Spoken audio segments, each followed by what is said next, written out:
Next up is not the worst team in the division. It is the best team in the division right now. That is the Tampa Bay Buccaneers, who have actually won the NFC South 4 years in a row right now. They've made the playoffs 5 years in a row and trying to do it once again in 2025. It was a great year last year for Tampa Bay. Todd Bowles going into his 4th season as the Buccaneers head coach. We gave their draft a B+, and their free agency an A-.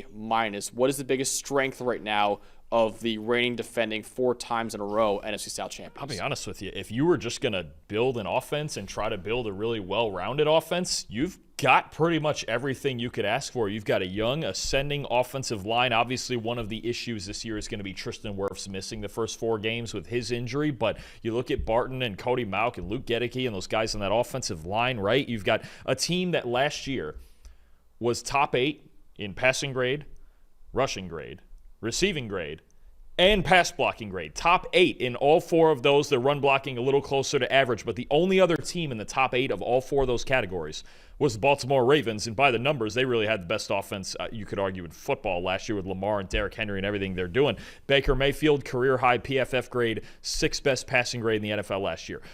Bucky Irving was the 4th highest graded running back in the league, by far the best rookie running back in the NFL. Mike Evans is still great. Chris Godwin, when he's healthy, is still great. Jalen McMillan, Emeka Ibuka, Cade Otton, Rashad White, Sean Tucker. Personnel-wise, they got everything you could want in an offense. Honestly, their strength is just their entire offense, really. And the only adjustment for the second year in a row again, last year they had to go from Dave Canales to Liam Cohen. That hit. Now they have to go from Liam Cohen to Josh Grizzard. That's really the only question to me on this. Personnel-wise, it's one of the most stacked offenses in football. They're going to be one of the highest scoring teams in football as long as Grizzard and Mayfield really gel with the play calling. But I mean, what more could you ask for if you're going to build an offense personnel-wise? I'm not sure how much more you could ask for, especially with every single position covered the way it is. They're so balanced. Yeah, absolutely. I feel bad for Baker Mayfield considering he's had so many offensive coordinators. He has 8 different OCs in his career so far. It reminds you of like Alex Smith early in his. Remember, I think Alex Smith had 7 OCs in his first 7 seasons, and then he gets with Andy Reid, and people are like, "Hey, this guy's actually pretty good." He just never had the same play call. And it's not because they're getting fired; it's because they're all getting hired as head coaches really in the NFL. So really want to shout out Baker Mayfield. It's unfortunate he's had so many OCs, but most of them, there's been a few that got fired, obviously. Most of them have been getting hired as head coaches, with Liam Cohen and Dave Canales back-to-back getting hired as head coaches. The biggest weakness or biggest question mark for Tampa Bay is defending the middle of the field in coverage last year. So Antoine Winfield Jr., who's usually one of the best safeties in the NFL, was kind of mediocre last year in 2024. And because of that, the Buccaneers were 26th in coverage grade, 29th in EPA per pass allowed, and 31st in passer rating allowed when they were defending the middle of the third of the field last year. So if Winfield can bounce back and become once again a top 3 or so safety in football, that will certainly help the case. But also the Buccaneers don't have much depth at safety or at linebacker to help them out there. So defending the middle third of the field last year was a big issue for Tampa Bay, and it could be once again if Winfield does not go back to being an elite safety in the league. Yeah, some interesting storylines here because you've got Winfield looking for a bounce back, and he had injuries last year, only played 10 games, including the playoffs. Tyke Smith moving from the slot to safety this year to play next to Winfield. Jordan Whitehead struggled last year. Now they're going to go with Tyke Smith at safety. Levante David's a constant, but he's also getting a little bit older. You can't ask him to do all the things he used to do. They're hoping a healthy Servassier Dennis at linebacker can help in coverage, but behind David, I've got a lot of questions at linebacker for this team. I just don't think there's a ton of depth. So I like the group that they have on the defensive line. I like the group that they have at cornerback collectively, but the middle of the field coverage, the 2 games where you really saw this be their biggest weakness was the 2 games against Atlanta. They were Kirk Cousins' 2 best games of the season, and that's because he could pepper the middle of the field, layer balls in between that zone coverage, in between those linebackers and safeties. But there is a chance that they're a lot better, especially if Winfield bounces back and Tyke Smith really adjusts. And he's got safety experience from his college days, both at West Virginia and at Georgia. That could work, but I think this needs to be an area of emphasis for the Bucs, and I think teams are going to continue to attack the middle of the field. When they play teams like Detroit, when they play teams like Atlanta, this is such a big thing in NFL offenses now to attack the middle of the field. The Bucs have to find a way to stop that at least a reasonable rate. So tell me more about Baker Mayfield, who I think has become one of the coolest stories in the NFL. You know, he's the number 1 overall pick in the 2018 NFL draft. I thought he was pretty good in Cleveland, but he was unceremoniously kind of let go in Cleveland in favor of Deshaun Watson. He goes to Carolina, doesn't really work out there. Goes to the Rams, has an amazing game on basically 2 days' notice on Thursday Night Football there with the Rams. And now in Tampa Bay, Dalton, we're seeing the best football ever from Baker Mayfield. Now he's a top 10 quarterback in the league. We are. I think the first thing to note is that within 2 years, and my favorite moment of Baker Mayfield was last year in Week 18. The Bucs are down to the Saints at halftime. They're coming out. It's the first drive of the second half, and he scrambles to his right for a first down, lowers his shoulder into somebody, gets up, and basically starts a brawl early in the third quarter just to spark his team. It's just Baker Mayfield. Some people think he's arrogant, he's cocky, he's a trash talker, he's all of this, but he's the leader of this football team. There are moments now where you can just go, man, the heart and soul of Baker Mayfield wins this team games. But I think the biggest thing that Dave Canales and Liam Cohen have done the last 2 years that have really helped him out, they've reeled him in, right? Baker's got a really good arm, an underrated arm for an undersized guy, right? He's always had that. He can throw the deep ball, but they've reeled him in. Last year, the second best passing grade on throws under 10 yards in the NFL, second best behind Joe Burrow, right? So you think about Baker Mayfield getting the ball out quickly, processing defenses, allowing all those weapons that we mentioned to win after the catch. And then when you need to attack deep, when Mike Evans has that one-on-one, when the offensive coordinator schemes up somebody deep for you, then you take those shots. But his ability to now win in the quick game, 20 touchdown passes on throws under 10 yards. He can kill you with paper cuts too now. He can take off and run a little bit. He's just one of those guys who's going to find ways to win ball games. And it felt like last year he was as accurate as ever. He's playing complimentary football now. He's taking his shots when necessary. Look, Baker Mayfield's really good. I think if you're making a top 10 list, you got to at least consider Mayfield for one of those back-end spots. He had the 6th best passing grade in football last year. He's awesome, and I think he's the right leader for this team. Yeah, at least a top 15 quarterback in the NFL, and you can argue him for being top 10 in the NFL too. Offensive player spotlight is the number 2 tackle in football, Tristan Wirfs, who unfortunately, like Dalton said, will be missing the first 4 games of the season due to an injury, but he's an elite offensive lineman. He actually was probably the best right tackle in football. He moved out to left tackle for the last couple years. He's been elite there too. In his second year protecting the blind side, he had a 94.1 pass blocking grade at left tackle last year. No sacks allowed, only 1 knockdown allowed, only 1 hit allowed all season. And that was against Max Crosby, who had the hit against Tristan Wirfs. He is an elite player. And there were some questions, okay, going from right tackle, where he's been elite, to left tackle, how it looked, because really it completely flips everything between your footwork and your hand placement and all that. He was still one of the best tackles in football. So Tristan Wirfs, an absolute superstar. Unfortunately, will be out for the first 4 games of this year. But when he comes back, I have no doubt about it, he will remain one of the best tackles in the league. No, the way he's played his first 5 seasons, he's got a chance to make the Hall of Fame. Yes. Honestly. And look, it's going to be a huge story the first 4 weeks. Their first 4 games, pretty interesting here. Atlanta, we'll see what their pass rush looks like. Houston, we know what their pass rush looks like with Hunter and Anderson. That could be, if Tristan Wirfs is going to be out for that game at Houston, that could be the difference in the game.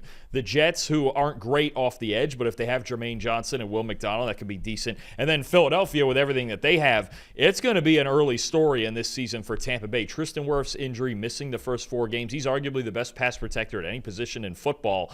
You lose that guy, and all of a sudden, again, the good news is that Mayfield's been getting the ball out quicker than ever, and they've been finding ways to win after the catch and closer to the line of scrimmage. But it's not a guy you want to be without, because no matter who's in there in his place, it's a huge drop-off, right? So he's one of the best in the business, and you hope he just comes back by week 5 healthy enough to be 100%. So tell me more about Antoine Winfield Jr., who obviously missed 7 games last year due to an injury. Even when he was on the field, didn't look great either. But he's still a top 5 safety in football for us, Dalton, because he's been elite pretty much every year before that. Yeah, dealt with injuries and just didn't look right. Especially in coverage, just didn't look quite as fluid as he did the last few years. And I think you're talking about a guy who, like when we talk about Kyle Hamilton or Derwin James, where you just go, he can do everything. He's one of the best blitzers in the NFL. He's one of the hardest hitters, one of the best run defenders in the NFL. He can do anything you need to on defense. He punches at the football. In coverage, he's spectacular. He's just one of those guys where you're really, as much as any player in football, you're expecting a bounce back this season from Antoine Winfield, the highest graded safety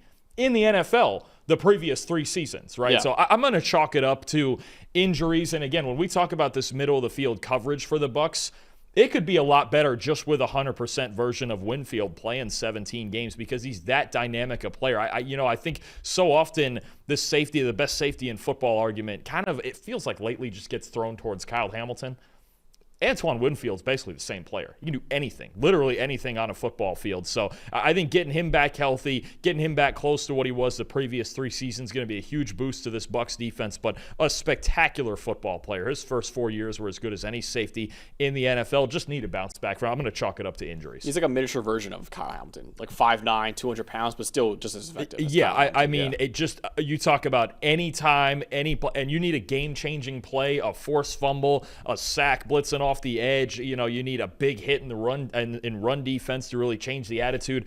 He can just do everything. He's one of those players who can do it all. And his dad was a 3-time Pro Bowl defensive back too, second-team All-Pro in 2008, and it's so cool to see Junior step out of his shadow, even though he shares the same name as him, and just has become arguably even a better player maybe than his dad was. And Senior was a terrific player. He was a terrific corner, especially all those years in Minnesota. He was fantastic. I mean, you're talking about, and that's the thing you see with Winfield too, is just the way that he plays. There's certain guys when they were brought up by people who have played at that high a level. Winfield is one. He's extremely smart. Like, he's aggressive, but he's not over aggressive, right? You just don't see a ton of mistakes, which is why last year felt so weird. But again, I don't think he was 100% for most of the year last year.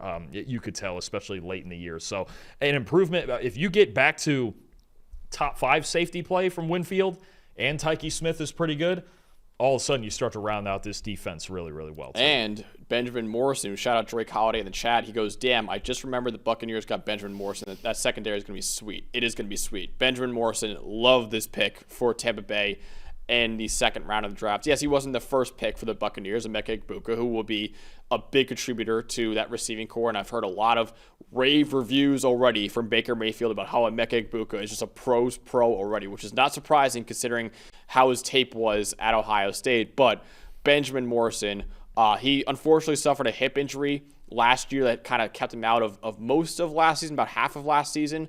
But across his 3 years in Notre Dame, 90.5 coverage grade. Now Tyke Smith moving to safety, like Dalton said. Jacob Parrish probably plays more in the slot for Tampa Bay. And yes, Jamel Dean and Zion McCollum will probably be starting an outside corner, but Zion McCollum was a pretty good player, is in the final year of his contract. If Ben Morrison in kind of a rotational role can show why I thought he was a top 15 to 20 player in last year's draft, aside from the injury, if he could show that kind of stuff again in his rookie year in Tampa Bay, the Buccaneers, even though McCollum's a really good corner, they might be comfortable saying, okay, let someone else pay McCollum. We have Ben Morrison coming up, and he could start alongside Jamel Dean. Reminds me a bit stylistically of Kamari Lassiter for the Texans, who I'm sure a lot of people around the league are wishing they took in the first round last year, and he's over there dominating with Derek Stingley in Houston. But Morrison, with Parrish playing in the slot, with Tyke Smith moving back to safety, I think if either of McCollum or Dean goes down with some sort of injury, I think Morrison's the first guy up when it comes to backing up on the outside, and that's big. The Bucs didn't have a lot of cornerback depth last year,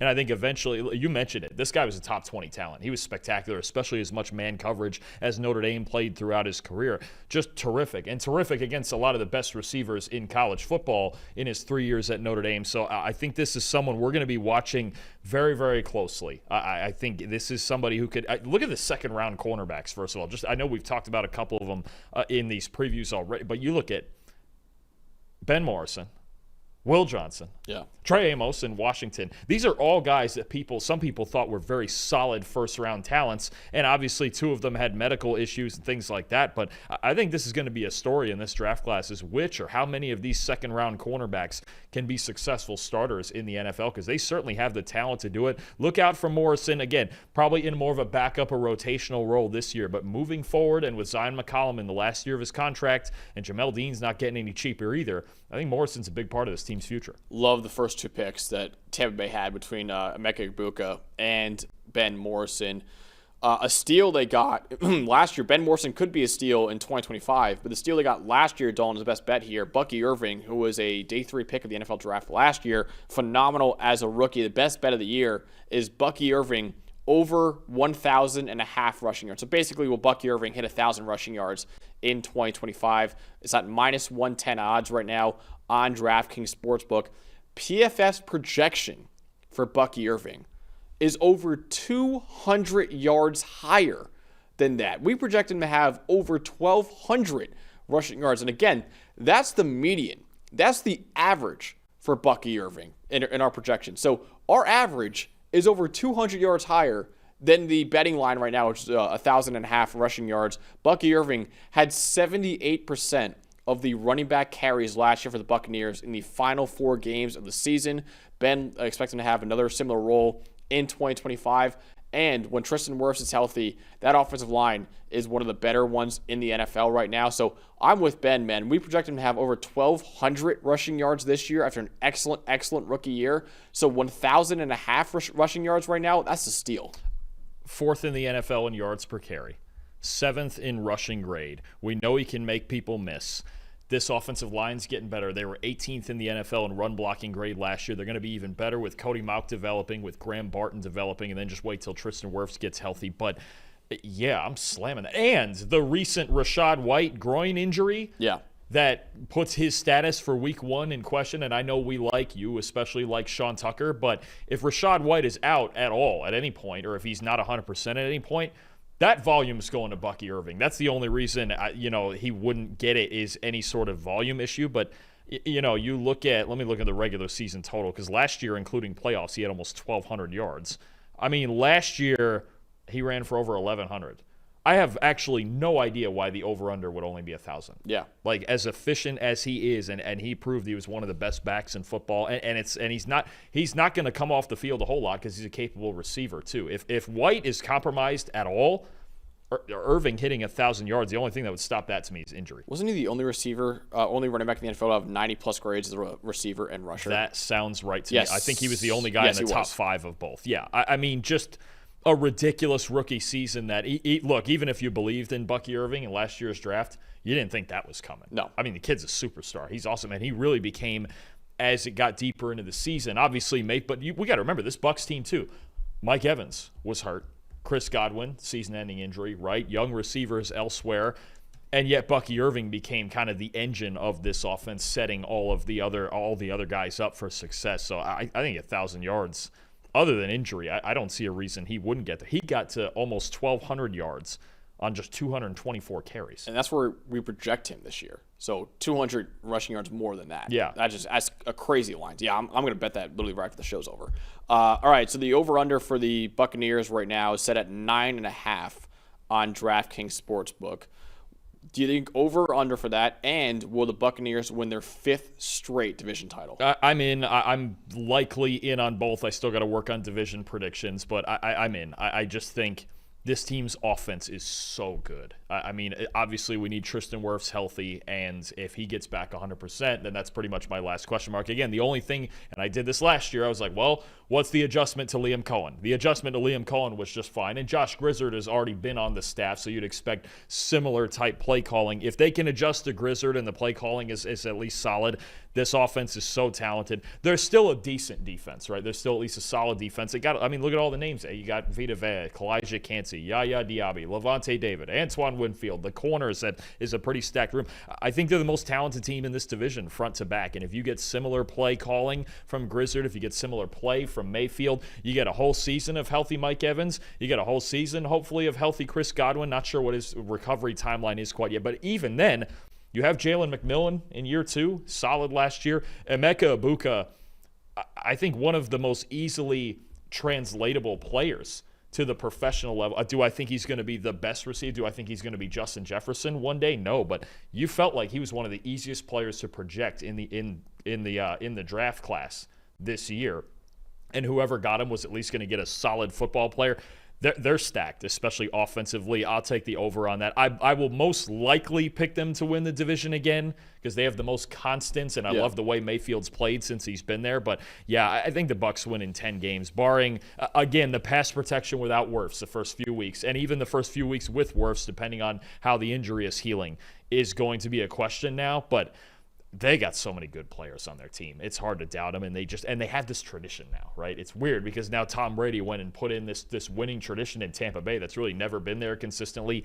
It's been there now for the last 5 years. We give them a B+ for the draft, A- for free agency. They won 10 games last year. I mean, they had a good offseason too. I think they're going to go 10 games or more this year. Now, my question is, because there's a lot of people I've seen in prediction-wise saying the Buccaneers are a dark horse Super Bowl team this year. Can they win the NFC, do you think? I need their defense to take another step. I need the adjustment, again, with another new OC is going to be one thing. If they had, in theory, if they have 100% Evans, 100% Wirfs, 100% Godwin, still a very important piece. Yes. And first of all, too, the magic of that Jason Light works to keep all these guys somehow under the salary cap. He must be the best negotiator in the NFL, because there was, I want to say the rumor was New England offered Chris Godwin a lot more money to go there, and he decided to stay in Tampa Bay anyway. But that offense is probably capable of being the best offense in the NFC, right? We've got questions about the Lions, Philadelphia now with their offensive line. I know they're still obviously great. The Rams and their sudden Matt Stafford issues, right? You look at their offense and you go, yeah, you know what? They probably could score points with anybody in a playoff scenario.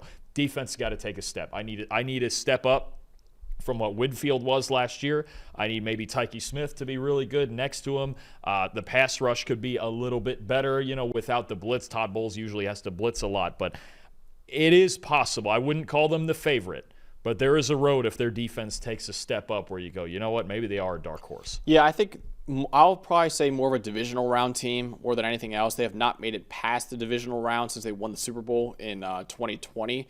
So 4 straight years now of losing in the divisional round or sooner. They lost in the wild card round this past season. So I'll say around the divisional round this year, but I am also picking them to win the NFC South, to go over 9.5 games. I love that offense this year with Tristan Wirfs coming back from injury, of course. And then, the defense has some nice pieces coming up, like Ben Morrison, I'm very, very excited about too. So I don't know if they're going to win the NFC, but I think they will win the NFC South and make a pretty decent run. Fun stat with their defense as the X factor here. Last year, when they gave up 22 points or less, they went 8-0. 23 or more, they went 2-8. They just, you know what you're getting out of their offense. Which defense is showing up any given week? They couldn't make a stop against the Ravens. They couldn't make a stop in either game against Atlanta, and they still found a way to win the division. They couldn't stop Jaden Daniels when it mattered in the playoffs, right? I think it's those moments where you go, again, this is another team I've talked about, Cincinnati like this and a couple others. I don't need the Bucs to have the number 1 defense in football. If you can be top 15 with the way you can score points, man, oh man, now you're a contender. But they just have to be a little bit better, especially against the better passing offenses that they're playing. Drake Holiday makes a good point too. They did beat the Lions and the Eagles last year in the regular season. Oh, the way their offense is, and as many weapons, they are as hard a problem. They're as tough a problem to defend as any team in the league, because again, it's balanced, right? You look at a really solid offensive line, 2 if not 3 really good backs, solid tight end in Cade Otton, at least 4 good wide receivers, if not more. I mean, you still have even guys on the depth chart like Trey Palmer sitting there who could make plays, or he's got dangerous speed, right? But you could have this is arguably the best receiving core, wide receivers in the league. You go, they're a problem both ways to defend. They can beat you in man-to-man with Evans on the outside. They can beat you in zone after the catch with the schemes. They can run the football on you. They cause a lot of problems offensively, and that's the reason they can beat teams of that caliber.